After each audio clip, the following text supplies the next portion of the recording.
Почитувани гледачи, ви посакувам добро утро и добре дојдовте во уште едно ново издание на 24 од Сесрце. Денеска е четврток, ден предвиден за откриени тајни. Верувам дека со нетрпение очекувате темата на која што денеска ќе разговараме и тајните кои што денеска заедно со доктор Жарко Костич ќе ви ги откриеме. Останете со нас и секако за многу кратко слушнете темата на која што денеска ќе разговараме.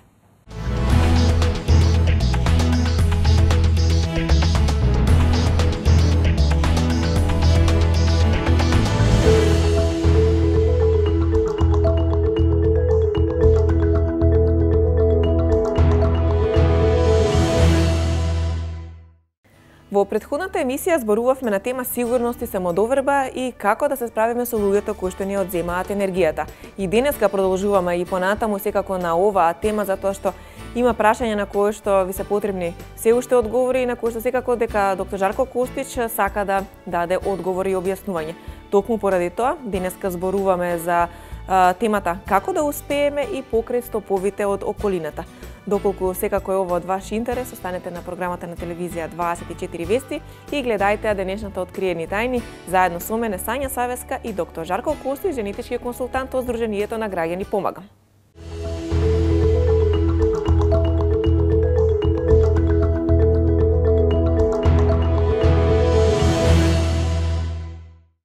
Тука го започнуваме разговорот со доктор Жарко Костич, женетички консултант од Сдруженијето на граѓани Помагам. Како да успееме и покрај стоповите од околината е темата на која што денес разговараме. Жарко, добро утро и добро дојдовте во уште едно откриени тајни. Добро утро, Сања, добро утро за нашите стари и нови гледачи. Изминатата емисија навистина предизвикавме голем интерес кај гледачите кои што не следат секако од претходно, но и оние кои што се нови сега се вклучија во откриени тајни. Зборувавме за тонската скала на емоции. Поради големиот интерес одлучивме и денеска да зборуваме на оваа тема, да ја објасниме малку подетално. Секако имаме постојано нови гледачи, се вклучуваат и во оваа нова сезона наши следбеници и следбеници на откриени тајни, па поради нив и секако старите гледачи да се малку потсетат повеќе на тонската скала, затоа што многу знае да помогне во решавањето на проблемите со кои што секако се соочуваме и темите кои што и понатаму нели ќе го вработуваме во рамки на емисијата. Па можеме ли одново да се потсетиме на оваа тонска скала на емоции? Точно е, значи во минатата емисија и оваа продолжуваме на тема тонска скала на емоции, поради тоа што за неа секогаш имаме огромен интерес, имаш огромен интерес од минатата емисија, така да продолжуваме на една слична тема, ќе објасниме подетално, односно некои од тоновите, да кажеме позначајните тонови во оваа емисија ќе ги објасниме малку повеќе, нивното влијание врз околината, позитивните, негативните тонови, како да им помогнеме секако на оние кои што се пониско, едноставно да и нив ги кренеме, но на почетокот секако дека треба да објасниме како тоновите се менуваат, зашто е тоа скала на емоции, тоа подразбира дека имаме повисоки тонови, имаме пониски емоционални тонови, значи станува збор за емоционални тонови, или ако го видиме графичкиот приказ на екранот ќе видиме дека имаме жолти тонови кои што се позитивни, имаме црвени и плави тонови кои што се, ајде да кажеме, понегативни од овие жолтиве. Но како сето тоа се случува да еден човек во даден временски период има, не знам, како хронична емоција, еден висок тон и како после даден временски период се спушта со емоциите, има на некој начин своја приказна и објаснување. А објаснувањето и одговорот лежи во умот, кој што и како и секоја емисија, така и ова ќе направиме мала рекапитулација, ќе објасниме особено за тие кои што се нови, а ги имаме такви. Така да ќе објаснам малку во врска со умот, затоа што тука е клучот на тоа како емоциите во текот на животот кај еден човек се менуваат. Значи умот секогаш кажуваме дека снима слики, како што и нашата камера, пак ќе кажам, снима, но тоа не се дводимензионални слики, ајде така да кажам, него третата димензија во тие слики се перцепциите или сензациите кои што секој човек ги прима од околината. Значи тука станува збор за мирис, вкус, допир, емоција своја, емоција од околината, туѓите емоции ги примаме во тие слики и тој ум постојано снима слики, не можеме да прекинеме да снимаме слики, не можеме да стопираме еден момент да речеме сега ова е болно искуство и не ќе да го снимам. Кај мене не. Во тој ум се снимаат и убави моменти, ама и неубави прилики од нашиот живот и рековме дека убавите моменти, позитивните работи во нашиот живот, пријатните случаи се снимаат во еден дел од умот кој што го нарекуваме аналитичен ум или свесен дел од умот, кој што со помош на тие податоци затоа што тие снимки, тие слики во нашиот ум се фактички податоци за постоењето, ги користиме како искуство, како сеќавање за да можеме да разрешиме проблеми во врска со иднината и опстанокот. Но за жал по овие болни искуства кои што ни се случуваат во нашиот живот, а тука станува збор за физички болни искуства, значи кога ќе паднеме, кога ќе се повредиме, кога сме оперирани, кога сме под анестезија, болката сама предизвикува намалување на свесноста, секогаш кога имаме физичка болка, свесноста ни се намалува и тоа предизвикува фактички тој аналитичен ум да се гаси, повеќе или помалку, и се вклучува подсвесниот, тоест ние во генетиката го нарекуваме реактивен ум, поради тоа што тој ги реактивира тие болни искуства во дадени моменти во иднината. Но она што е битно е да се каже дека тие болни сеќавања, пак ќе кажам физички болни и ментално, односно духовни болни искуства, тука се загубите, траумите, разочарувањата, неуспесите, не знам, близо ќе ни почине, ќе се раздвојат блиски луѓе кои што се сакали и така натаму, се тоа предизвикува исто така духовна или ментална траума и тие исто така како записи се снимаат во нашиот ум. Значи, заедно со разочарувањата, заедно со негативните одлуки што сме ги донеле во тој момент, заедно со негативните мисли кои што ги имаме во тој момент, се тоа е снимено во таа подсвест, тоест реактивен ум, и во дадени моменти, за жал, подсвесно ни се реактивираат и после тоа ги чувствуваме тие одлуки, ги чувствуваме тие емоции, некогаш не знаеме зашто, но пак ќе кажам, во оваа емисија имаме објаснување за тоа, и ако не дадеме објаснување за се, ќе ги замолам нашите гледачи да не посетат на нашата, тоест на мојата Facebook страница, каде што ги има одговорите преку другите претходни емисии кои што ги имаме снимани. Ја гледаме секако на кајранот тонската скала на емоции, зборувате вие често за неа и можеме да приметиме дека има навистина голем број на емоции, иако ние можеби знаеме само некои емоции во нашиот живот и тоа се емоции кои што можеме да ги изброиме на прсти, но оваа тонска скала всушност има навистина голем број на емоции, па може ли барем дел од нив да ни објасните и да ни ги кажете карактеристиките? Ако кажеме дека ние како духовни битија, како некоја енергија, како и да се дефинираме себе си, имаме потенцијал животен. Ајде да кажеме пак квантитетна енергија, некоја духовна енергија, потенцијал, сила. Така, таа сила, ние сме родени со даден потенцијал, даден капацитет. И не сите луѓе се родени со ист потенцијал, ист капацитет. Но болните искуства крадат дел од нас. Значи, тоа е интересно. За тие болни искуства за кои што изборев во претходното прашање, секое болно искуство во поголем или помал степен заробува дел од нашата позитивна енергија таму. И се таа позитивна енергија се преиначува во негативна енергија. Тоест, ние имаме заробено позитивна енергија и таа позитивна енергија е одделена на некој начин од нас. И поради тоа што е одделена од нас, ние имаме помал потенцијал на позитивна енергија. Ајде така да кажем. Сега, колку повеќе имаме од нас, колку сме поцеловити, колку помалку трауми имаме добиено, гледате, толку повеќе сме високо на тонската скала и затоа ја често кажувам дека децата ако ги видите, ако предпоставиме дека во, не знам, иако и во детството има многу трауми, изборевме дека човекот добива, односно и самото неродено бебе кога е во утробата на мајката добива своји повреди, ако има такви или ако мајката има негативни емоции, така натаму, дека тоа исто така се снима и кај самото неродено бебе, но можеме да кажеме дека има квантитативно помалку негативни искуства на собрано, отколку како што тече животот, па некаде, не знам, на 40, 50, 60 години луѓето имаат повеќе собрано трауми во текот на животот. И ќе видиме дека емоциите во текот на животот почнуваат да се намалуваат, затоа и секогаш изборуваме. Но она што е интересно е дека сите ние сме имале ситуации кога сме биле многу високо на тонската скала. Можеби сега некој од нас е на пониско ниво, некој е на повисоко ниво, и пак ќе кажам, може некој човек да има насобрано многу трауми, но ако има огромен квантитет на позитивна енергија, на своја сила како битие, тогаш пак нема да падне толку ниско на тонската скала. Можеби некој има помал квантитет на енергија, ќе собере неколку трауми и тоа веднаш драстично влијае на него. Особено негативно влијаат загубите, разочарувањата кои што ги имаме. Значи не толку физичките болни искуства, колку духовните болни искуства, разочарувањата и таков тип на трауми фактички многу понагло не спуштаат по оваа скала на емоции. Но ако пак го видиме приказот на нашите екрани за тонската скала, наједноставно е да речеме дека имаме жолти тонови и кои што колку се повисоко тие жолти тонови имаат поголем капацитет, поголем потенцијал, поголема сила да ги надминат животните препреки. Па ќе видиме дека горе е спокојство на суштествувањето, па како ќе се спуштиме понадоле се постулати. Постулатите се фактички цели во врска со работите кои што сакаме да ги оствариме. Колку сме високо кога размислуваме за еднината, за целите, ентузијастично се разговараме, можеби со останатите дел од тимот ако сме во група или со сопругата, сопружникот, пријателот, кој да е, во врска со некои планови цели, колку знаеме да бидеме високо со тие емоции кога збориме за тие цели и планови.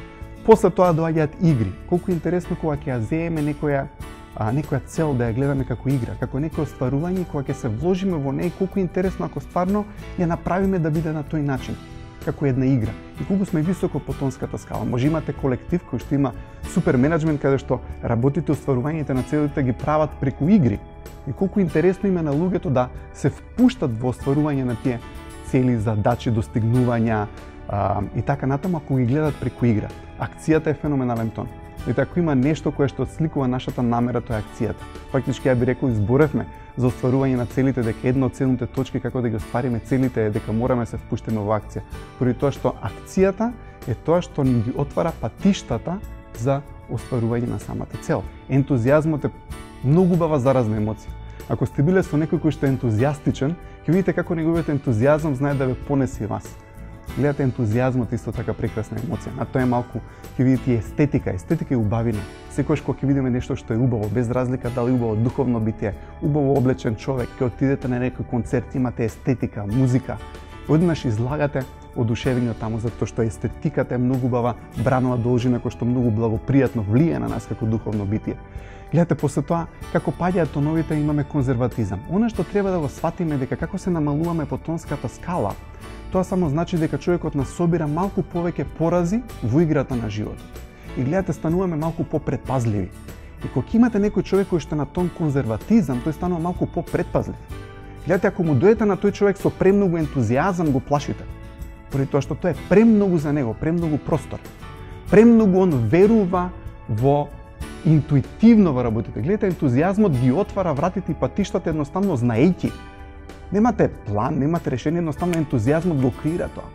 Но како ќе паднеме на конзерватизам, луѓето стануваат малку попрактични, сакаат попрактично да ги решат работите и не дека има нешто погрешно во практичноста, но сакам да го доловам тонот конзерватизам е дека е некој на кој што мора да му објасните многу. Мора да му дадете факти, многу мора да разговарате со него. Гледате, за разлика од тоа, ентузијазмот едноставно ќе му дадете идеја, таа вибрира идеја со неговиот тон и тој ја прифаќа и тргате. Конзерватизмот морате малку да му го доловите тоа на со поголем квантитет на комуникација, без нагли ризици, без премногу ризик, затоа што гледате тој тон веќе загубил и поради тоа нема да прифати голем ризик, ќе биде со помал ризик, да е све сигурно, да е проверено и ако му го презентирате на тој начин ќе го добиете него како сојузник. Гледате, после тоа како се спуштаме под конзерватизам, има други тонови, ќе дојдете на досада. Досада е еден тон со кој што не сакаме многу да бидеме обкружени, особено ако сте вие на повисоките тонови, затоа што сакате да мотивирате некој кој што е на досада, кидеме ќе гледаме филм, кидеме ќе направиме нешто, вие сте полетни, ентузијастични, едно што ќе рече едноставно не можем. Сега и го чувствувате стопот. Гледате како се спуштаме надоле по тонската скала. Работите стануваат поцврсти, посолидни, поматеријални. Гледате, ако кажеме дека високо на тонската скала го имате во суштина духовното битие. Гледате, имате духовност, имате воздушесност. Не знам ни како да го објаснам со кој збор, ама како воздушести се работите, не се сериозни, се забавни, се убави, имате многу простор. Како паѓаме надоле по тонската скала, стануваат работите посериозни, стануваат повеќе на стоп, стануваат поцврсти. Гледате, тонот досада е многу интересен тон да го илустрираме тоа, затоа што во досада наидувате на некој кој што е на досада на стоп. Сакате да го мотивирате да направите било што, ќе сватите дека е како малку потежок камен, да можете да го мотивирате кон некоја конструктивна и убава цел. И гледате, од црвениве тонови надоле, веќе почнуваат, ајде да кажам, деструктивните тонови, односно тоновите кои што тоа се емоции снимени во нашиот реактивно. Гледате, тоа не сме ние. Значи, сите овие црвени и плави тонови се тоновите на болката, загубите, траумите кои што ги имаме собрано во нас. И тоа се емоции кои што ни се реактивирани во дадени моменти, пак ќе кажеме нашето болно искуство. Кога ќе дојдете на црвените тонови, имате тонови како што е антагонизам, како што е лутина. Ќе се обидете да разговарате со лут човек и ќе видите колку е солиден и цврст. Едноставно со лутиот човек не можете да се разберете у тој момент. што и да кажете, не можете да се разберете барем у тој момент со човекот кој што е на лутина. А она што е интересно, зашто не можеме да се разбереме со ваквиот човек? Затоа што тонот лутина е тон кој што прави за 180 степени промена на реалноста. Кога е среќен и расположен ве сака, во моментот кога ќе го налутите, вика не те сакам. Гледате, имате целосно контрафакти. Гледа лутина целосно различно од тоа што го гледа жолтиот тон. Реалноста се менува. Гледате, со сите овие тонови реалноста на луѓето, погледот кон животот се менува, зависност од емоцијата. Гледате, кога сме ентузијастични, имаме еден поглед кон животот, една реалност за животот. Како паѓаме, ни се менува и реалноста, ни се менува комуникацијата. Кога ќе дојдеме на лутина, малте курши ми пукаме од другиот, секако вербални, за да едноставно изразиме таа лутина и комуникација кон некој друг. И кога сме лути, значи имаме целосно менување на фактите. Секогаш што го сакате, ќе речете дека не го сакате. Фактички можеме да кажеме дека секој човек кој што на тон лутина лаже, поради тоа што кога ќе го смени тој тон, ќе видите дека ја сменува и неговата реалност и ќе каже добро, тоа беше за момент, ама знаеш колку те сакам, не е тоа така, извини. Воколку човекот може тоа да го препознае и воколку тоа не е неговиот хроничен тон. Проблемот е како тече животот, овие тонови не стануваат повеќе хронични, повеќе дел од нас. Повеќе стануваме ние тој тон, за жал. Гледате како идеме надоле, имаме тон како што е огорченост. Огорченост исто така е негативен тон, каде што некој што ви е огорчен, може да ви изрази таа огорченост или може да не ви изрази огорченоста, но огорченоста значи дека нешто сте направиле лошо, што тој мисли дека е лошо, или сте го навредиле, ама во некој случај и нема да ви го каже тоа, ама ќе го сетите. Ќе дојдете до него, едноставно не ви збори, ви е малку лут, ама не е така отворено лут како човек што е на лутина, ама гледате дека нешто не е во ред, сакате да знаете што е, ама обично нема да комуницира на тој тон, ама ќе се почувствувате дека сте криви поради нешто што сте го направиле, заради тоа што човекот е огорчен, чувствува горчина во врска со работите кои што вие сте ги направили и така натаму. Страв, интересен тон под него. Ќе видите дека луѓето кои што се во страв секогаш бараат во околината некаква опасност. Ето тој им го налага самиот тон. Не ги бараат можностите, слободите, потенцијалот за успех, него прво нешто што гледа во околината е страв е што е тоа што ќе ме нападне. Кои се работите од кои што треба да се заштитам. Гледате, имате една раштрканост. Гледате, тоновите многу интересно, нема да имаме време овдека да доловиме се, но секако сите гледачи кои што нам гледат да исконтактираат со мене воколку сакаат повеќе податоци, затоа што може да ги препознаете овие тонови на различни начини. Гледате, човекот кој што во страв гледа со очите постојано на околу шара на некој начин, поради тоа што ги бара сите тие опасности кои што се наоѓаат околу него, иако сте со човек кој што е во страв, едноставно на некој начин заразно делува тој и врз вас, после еден момент ќе се испаничите и вие не знаете што вие. Знаете затоа што тоновите влијаат врз нас. Сте виделе некојаш ако сте околу некој човек кој што му е непријатно или се срами, вие ќе станете срамежливи после еден период. Така и со овие останативе тонови. Како паѓаме подоле по тонската скала, секако имаме тоновите на тага, недостоен, самопонижување, жртва. Ќе видите некој кој што е жртва, многу често луѓе ќе кажат, знаете, правата работи кои што секогаш се во интерес за другите, ама никогаш не се огледат својот интерес. И тоа не значи дека па и да бидам појасен. Прават штетни работи на себе, на некој начин да станат некогаш жртва за другите, поради тоа што ќе видите имате над нив тонот е недостоен и само понижување. Видите, тука човекот више прекинува себе си да се цени, а над овие тонови е одоброволување. Фактички не дека на некој начин им помага на тие тонови околу него, него сака да ги одоброволи, поради тоа што тие тонови пак почнуваат да гледат опасност во другите луѓе околу нив. Пак ќе кажам, тоа е се нереална опасност, поради тоа што е снимки се тоа од нашата подсвест, од реактивниот ум и на некој чуден начин ги поистоветуваме околностите сега, кога сме во дадена ситуација со нешто што се случило од минатото, но пак ќе кажам подсвесно, и поради тоа што мислат дека има страв или опасност во околината, се обидуваат да ги одоброволат другите, на тој начин почнуваат да се чувствуваат недостојни самите тие, се само понижуваат и почнуваат да се жртвуваат секогаш за некој, но ќе видиме дека вие тоа од нив не го барате воопшто, нит па го сакате, нит па ви помагаат на таков начин. И оно што е интересно е, пак ќе кажам, како паѓаме по емоциите и по оваа скала на емоции, оно што се случува, ни се намалува комуникацијата, ни се намалува живоста, во нас, особено овие ниски плави тонови, имате чувство дека морате да им помогнете, поради тоа што гледате да кидат надоле во пропаста, во умирањето на некој начин. Ова е всушност деградација на човековиот дух.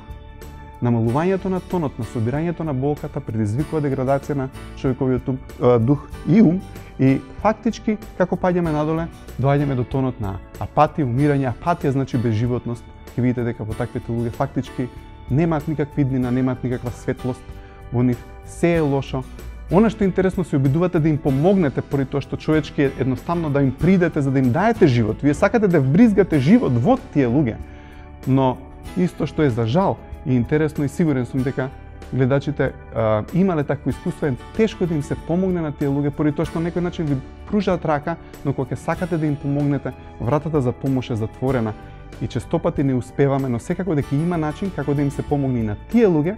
И пак ќе кажам, колку имаме или нашите гледачи имаат неуспеси, обидувајќи се да им помогнат на таквите луѓе или на својата околина, секако да ми сконтактираат за повеќе податоци. Жарко, секој пат кога вие зборувате за тонската скала на емоции, кога ги објаснувате сите овие тонови, навистина е интересно да се слушне одново и одново, затоа што се учат навистина голем број работи. Препознаваме можеби луѓе од нашата околина кои што се обоени во овие различни тонови.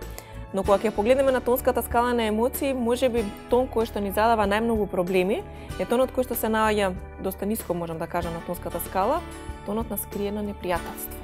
Како да ги препознаеме луѓето со скриено непријателство? Кои се карактеристиките на овој тон?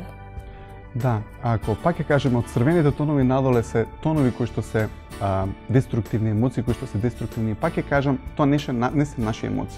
Секој кој што ќе се најде во вакви ситуации долго време, тој се поистоветува дека е тоа. Но вистински, секој од нас, она што е високо на тонската скала. Тоа сме вистинските ние. Можеме некојаш сте имале ситуација, ќе видите некој човек како пропаѓа, како се разочарува, како можеби не секогаш е тоа поврзано исклучиво со староста, но многу пати е, поради тоа што како старееме, пак ќе кажам, собираме болни искуства и ќе видите некој човек кој што сте го знаеле пред 5 години, но му се случило во тие 5 години толку трагедии да едноставно кога зборите со тој човек како духот веќе да не е таму. Гледате, не е тој човек тој. Гледате, имате нешто друго што е таму. Некој автоматизам, некој роботизам, некои емоции кои што воопшто не се тоа што вие се сеќавате дека бил тој човек. Така да тој човек е она на кој што ние сме се сеќавале дека е. И пак ќе кажем, има начин како луѓето се вратат во таа состојба. Сега, овој тон за кој што ти спомна, скриено непријателство, е тон кој што е, ајде да кажем, поопасен. Очигледно е кога имаме некој човек кој што е на лутина, затоа што знаеме дека во тој момент барем не е непријателски или антагонистичен кон нас. Гледате, имате антагонизам, лутина, непријателство, болка. Такви тонови знаеме дека ни се, барем пак ќе кажем, ајде, тој момент негативно настроени кон нас. Но колку често сме имале ситуации кога сме се разочарале во некого, кога сме имале некој пријател кој што бил скоро, не знам, долго време околу нас и на крај ќе сватиме дека фактички долго време работел против нас.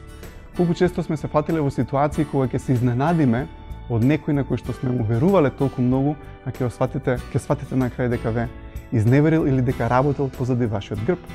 И ако ја видиме сликата на тонот скриено непријателство, ќе видите дека има една насмевка, но во другата рака има нож. И тој нож ќе биде забоден во грбот, поради тоа што ќе биде забоден во моментот кога нема да гледаме. Затоа што гледате, лутина и антагонизам барем имаат, ајде да кажам, храброст да се соочат со нас и да не го кажат тоа што го мислат за нас во очи. Но гледате, скриено непријателство е тон кој што е многу малку над страв. Тој тон фактички нема храброст да се соочи со вас и да ви ги каже во очи работите кои што ги мисли за вас, но ќе го направи тоа на начин на кој што вие нема да бидете свесни барем во тој момент дека тој збори за вас. Така некојаш ќе имате некој пријател кој што ви е цело време со вас и едноставно ви е насмеан и ти кажува колку добро мисли и ќе сватиш или ќе ти се јави некој пријател после тоа ќе рече само што зборев со другарите, ама вака и вака ми кажа за тебе, си викаш не е можно. Не може тој да го каже тоа за мене. Или не знам, ќе имате други ситуации каде што гледате, таквите тонови на скриен начин ќе ги направат другите луѓе помали. Нема да им го кажат, коментарот кој што ќе го кажат изгледа добар, но вибрацијата, емоцијата која што вие чувствувате е спротивна на тоа што тој го збори. И тоа е тоа што е збунувачки во овие тонови. И секој од нас кој што ги има ваквите тонови, она што ќе се случи, тој тон ќе го направи замислен. Видите, ќе не интровертира, тоа значи дека мислите ќе ни ги смрти на нас, на внатре. Видите, еден коментар е доволно. Сање Жарко, знаеш што емисијава беше добра, ама ај наредниот пат ќе биде подобра. И веднаш се пали сјаличката. И сега си викаш, добра беше или не беше добра емисијава? Или едноставно имаш некој ќе рече, абе, и ја да ги имав тие пари ќе изгледа вака како тебе. Ама сето тоа е направено со насмевка, сето тоа е како пријателски кажано. Имате човек кој што секогаш му е понизен на некого, можеби шефот или кој да е, но во првиот момент кога ќе добие шанса, едноставно ќе почне да збори нешто лошо за него. Или имате некој човек кој што секогаш ќе дојде во друштвото и се полни едноставно со, пак ќе кажам, со живот и со сила на начина кој што ќе го маловажува другите, или ќе најде некој кој што на чиј што рачун ќе ги прави сите тие шали, и еднаш ќе му каже, ајде бе, ти не можеш да прифатиш една шала. Па се секој од нас треба, гледа како си, не знаеш да се нашалиш, ама никогаш ќе видите дека тој човек не сака да му е шалата на негова сметка направена. Гледате ли некој кој што ќе ви ги поткопа надежите, вие ќе му кажете нешто ентузијастично, нешто добро, и еднаш после муабетот со таквиот човек не се чувстваш убаво. Не знаеш зашто, ама чувствуваш дека едноставно не се чувстваш убаво.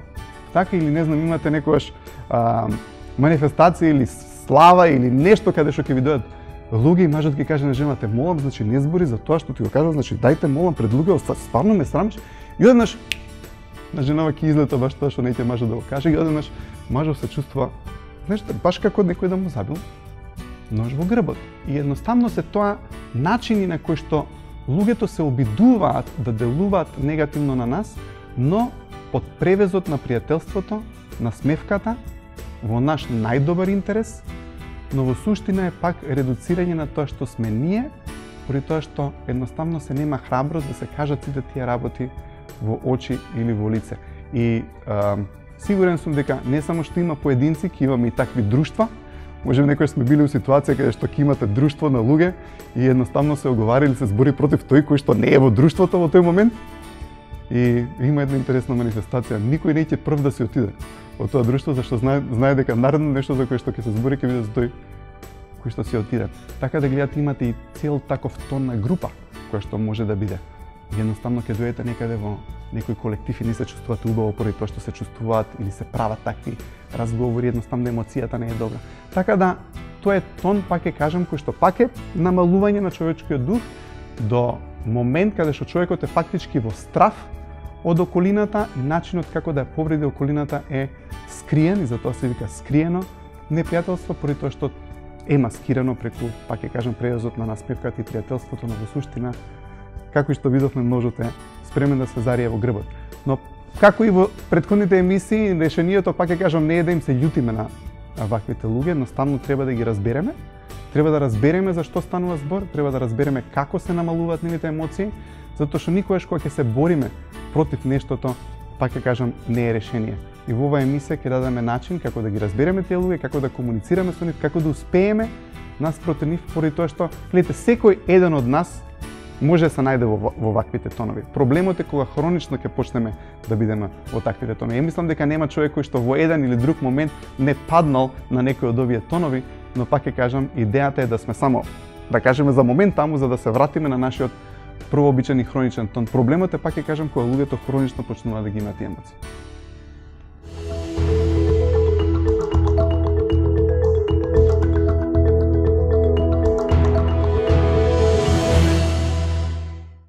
Продолжуваме понатаму. Во денешната откриени тајни секако зборуваме за тоа како да успееме и покрај стоповите од околината. Во првиот дел од емисијата се навративме на тонската скала на емоции. Верувам дека ви беше интересен овој дел од емисијата и дека научивте малку повеќе за тонската скала на емоции. Вие кои што однапред веќе од претходно знаете, се потсетивте на карактеристиките на одредени тонови, а ние продолжуваме понатаму заедно со доктор Жарко Костиш да го најдеме одговорот на прашањето како да успееме и покрај стоповите од околината. Жарко, во минатата емисија зборувавме на оваа тема и всушност заклучивме дека колку и ние да имаме цел и енергија и сме подготвени кон остварување на нашите цели и задачи, ќе се појави некој во околината кој што на одреден начин ќе ни одземе енергијата и ќе не спречи во целта да одиме да го постигнеме она што сакаме. со еден збор не инвалидизираат. Зошто кога во наша близина имаме одредени луѓе, грешиме и стануваме сериозни? Во минатата епизода зборевме за тоа дека во дадената наша околина можеме да имаме луѓе кои што на отворен или скриен начин ќе се обидат да не стопираат или да направат да се намалиме, поради тоа што рековме во минатата епизода дека просторот нивни е помал од нашиот, ако сме високо на тонската скала, и на начинот да не имаат или да не толерираат во нивната близина е на некој начин да не редуцираат и да не намалат. Дали ќе биде тоа отворено, да не инвалидизираат преку лутин и антагонизам, дека не сме добри, све правиш погрешно, како и да е, или да е со скриено непријателство, каде што на скриен начин ќе ви ги дадат тие инвалидизации, не е ни битно. Целта е да се намалат луѓето и на некој начин да се стават во стоп и на тој начин да се стават под контрола, и пак ќе кажам, станува збор за негативна контрола, поради тоа што кога сме високо по тонската скала, ние сакаме да тргнеме кон целите, да ги оствариме, им ги споделуваме на другите луѓе, и во околината, зависно од тоа какви луѓе со какви емоции и тонови имаме, во дадени моменти од некои луѓе, пак ќе кажам, не од сите, од некои луѓе имаат тенденција обсесивно да не стопираат, на начин на кој што ќе ни дадат контранамери. Гледате, во основа на еден проблем, изборевме во минатите епизоди, е да имаме некоја намера и од другата страна секогаш да имате контранамера. Гледате, таа контранамера ви го прави стопот. И тој стоп предизвикува ви да се чувствувате неубаво. Тој стоп ги реактивира фактички минатите болни искуства, вашата нервоза. Само кога ќе се стопираме, почнуваме да ги чувствуваме тие негативни емоции. Секогаш кога сме во движење кон целта, тој реактивен ум малтени да не е активен. Во моментот кога некој ќе не стопира, тогаш се чувствуваме неубаво. Имате некојаш луѓе во нашата околина кои што хронично, кои што едноставно тенденциозно имаат за цел стоп да не направат. Од ништо прават стоп. За секој направат проблем. Дури не разбирате зашто, нема логично објаснување зашто тоа не можете да го направите. Зашто оваа цел што сакам ја да ја постигнам не може. Веднаш ќе видите дека имате и луѓе со кои што и кога се согласувате, тие видат контра. Значи правиме муавет за таков тип на луѓе. И сега кога ќе го направат тој проблем пред вас, Сања, фактички се обидувате да го решите тој проблем и гледате во стопот. И ќе имате можеби некој родител, сопруг, сопруга ќе му направи на некој стоп и се човеков се обидува како тој стоп да го изманипулира преку трикови, манипулации, што и да е, не сваќајте дека тој стоп е вештачки предизвикан проблем кој што нема врска со нас. Тој проблем и тој стоп потекнува од таа личност, пак ќе кажем, од неговите стравови, од неговите грижи, но не ги наметнува нас, не ги става нас пред нос и не ги прави наши проблеми. И гледате, вие се обидувате тука да се борите против тоа и се обидувате да најдете било какво решение. Не знам, имате девојка која што не смее да закасне никако после толку и толку сати, ќе видите девојче одеднаш бара чудни начини како да го реши тој проблем, па ќе почне да лаже, па ќе почне да манипулира. Па сега и другарките и другарите се у проблем како да ја помогнат, па тие ќе лажат, па ќе ја покриваат и така натаму. Зашто? Дури и кога ќе сгрешите нешто кај такви луѓе, се соочувате за жал со толку многу негативни последици, да луѓето не ни сакаат да бидат честни и искрени, иако е грешка тоа, ќе објасниме, не сакаат да бидат честни и искрени, не сакаат да комуницираат отворено, поради тоа што за се ќе бидат обвинети и на некој начин, пак ќе кажам, неприфатени, казнети, без разлика на кој начин е казната. И поради тоа почнуваме да го гледаме животот сериозно, поради тоа што околу нас имаме луѓе кои што ни ја крадат слободата на тој начин што ни поставуваат стопови и проблеми кои што се стварно нелогични, нема потреба, кои што секој останат човек со можеби вие разумно ќе се разберете дека тој стоп нема потреба да биде стоп, но за жал имаме и такви луѓе кои што, пак ќе кажам, поради нивните болни искуства од минатото имаат на некој начин обсесивна тенденција да ги презентираат тие стопови и да сакаат и нашиот живот да скршни од друга насока, и тенденцијата е да се смените вие. Гледате, не ве прифаќаат како бите, па кажавме, ќе ве прифатат само ако се смените под негов калап, дури и тогаш немате да бидете прифатени, но самото тоа наше менување, самото тоа обидувајќи се да ги изманипулираме и да најдеме чудни и скриени решенија за проблемот кој што е вештачки поставен, не тера сумот да не размислуваме здраворазумно како што би размислувале кога би биле слободни и прифатени, туку почнуваме да мислиме на многу комплициран начин, кој што не прави да се чувствуваме несигурни, неубаво и нервозни, и тогаш почнуваме да правиме грешки, поради тоа што едноставно кога би имале целата слобода и не би биле под таква пресија, воопшто не би ни помислувале на такво решение, затоа што нема потреба од такво решение, затоа што нема да има ни проблем. Верувам дека гледачите останаа до самиот крај на денешната откриени тајни и тука веќе ќе откриеме и таа тајна, односно кој е начинот да успееме луѓето да не влијаат со сета таа нивна енергија и со сите тие стопови што ги поставуваат околу нас, да ги оддалечиме од влијанието нивно врз нас. Прво рековме дека единствениот начин да имаме ние слобода да ги разбереме луѓето. И рековме во минатата емисија дека големината на еден човек е да продолжи да ги сака своите блиски наспроти се поради тоа што ги разбира. Гледате, и овие луѓе треба да ги разбереме.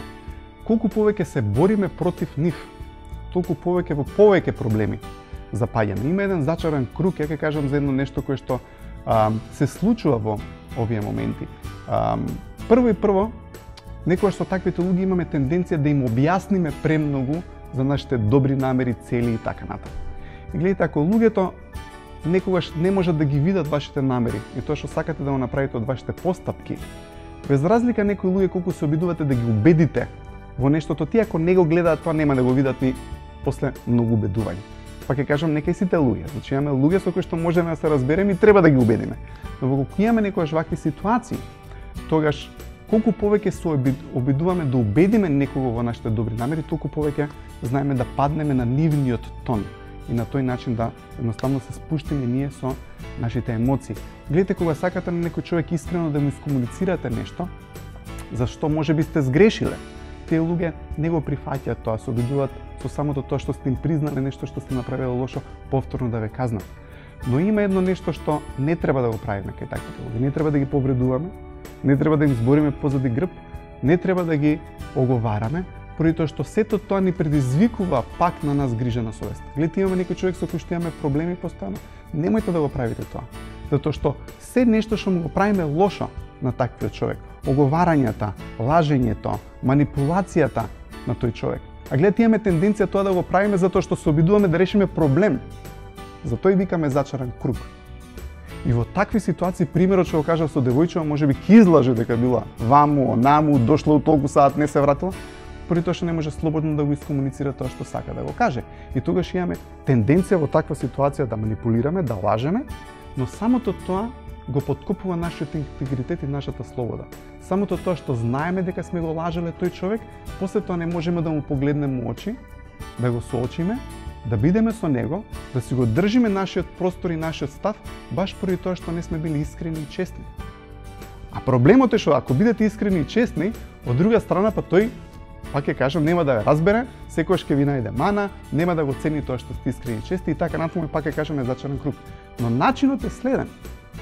Немојте да се договарате и да прифаќате некаков договор во колку не можете да го испочитувате. Треба се договорите нешто кое што е во согласно со тоа што е за вас реално.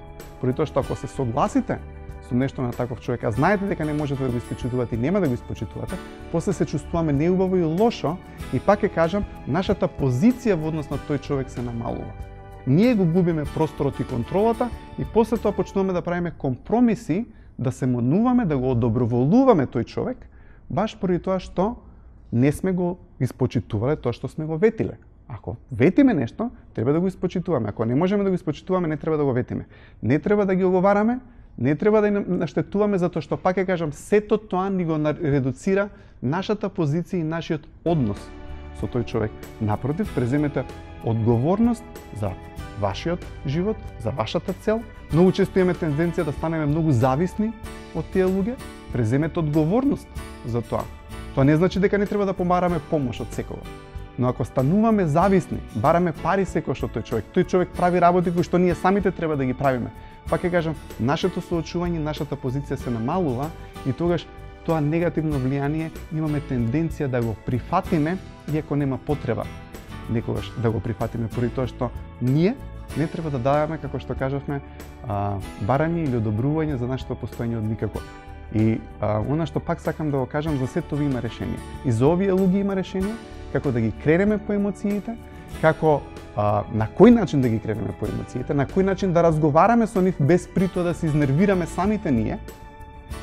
И пак ќе кажам, за сето тоа и за повеќе одговори, можат сега гледачите да ме побараат мене, а сега одговорите се во книгата Дианетика И да завршиме пак на нотата на која што и провладуваат нашите емисии, вистинската слобода е во разбирањето на луѓето, а големината се состои од тоа да ги сакаме другите наспроти сите причини да не ги сакаме.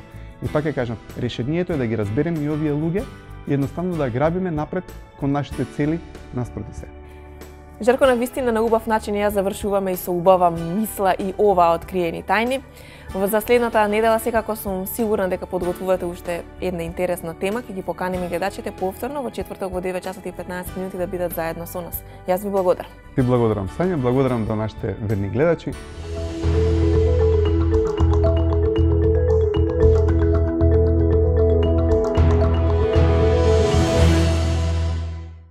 Ви благодарам за вниманието со кое што ова утро не следевте. Верувам дека бевме интересни и го задржавме вашето внимание.